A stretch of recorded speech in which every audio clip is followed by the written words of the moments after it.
តើអ្នកកំពុងរៀនច្បាប់ប៉ុន្តែអានមួយទំព័រហើយនៅតែមិនយល់ងាយមែនទេថ្ងៃនេះខ្ញុំសូមធ្វើការចែករំលែកទាក់ទងជាមួយវិធីសាស្ត្រ5របៀប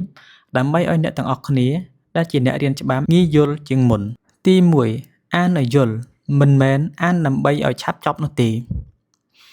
ការដែលយើងប្រញាប់អានឲ្យចប់វាមិនមានន័យថាយើងឆាប់ចាំ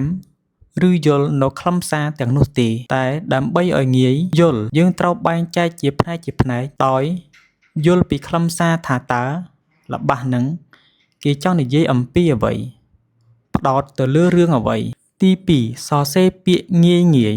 បន្ទាប់ពីអានរួចយើងសាកសរសេរពាក្យងាយទាំងនោះសារឡើងវិញឧទាហរណ៍ប្រសិនបើល្បះនោះនិយាយអំពីកិច្ចសន្យាយើងត្រូវគិតទៅដល់កិច្ចព្រមព្រៀងរវាងមនុស្ស2នាក់ឬច្រើននាក់ជាមុនសិនទី3ភ្ជាប់ជាមួយជីវិតប្រចាំថ្ងៃកុំរៀនតែតាមសៀវភៅសាកឧទាហរណ៍ជាក់ស្ដែងនៅជុំវិញខ្លួនយើងដើម្បីឲ្យងាយយល់ហើយងាយចងចាំជាងមុនទី4កត់ត្រាចំណុចសំខាន់មិនចាំបាច់កត់ត្រាគ្រប់ពាក្យទាំងអស់នោះទេតែយើងត្រូវកត់ត្រាតែចំណុចណាដែលយើងគិតថាមិនយល់គិតថាមិនចាំឧទាហរណ៍ដូចជានិយមន័យឬចំណុចផ្សេងមួយចំនួនទៀតទី5រំលឹកមេរៀនជាប្រចាំ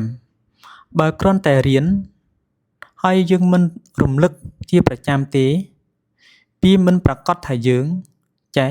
ចាំរហូតនោះទេយើងត្រូវព្យាយាមរំលឹកវាជាប្រចាំថ្ងៃដើម្បីឲ្យយើងកាន់តែចាំច្បាស់ជាងមុននិងយូរជាងមុនហើយយល់ជាងមុនត្រូវចាំថាការដែលយើងរៀនច្បាប់មិនមែនមានន័យថាយើងចេះភ្លាមនោះទេប៉ុន្តែយើងត្រូវតែអនុវត្តរំលឹក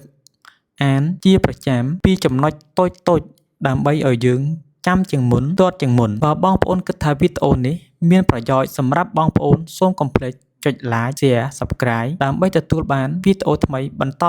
ទៀតសូមអរគុណ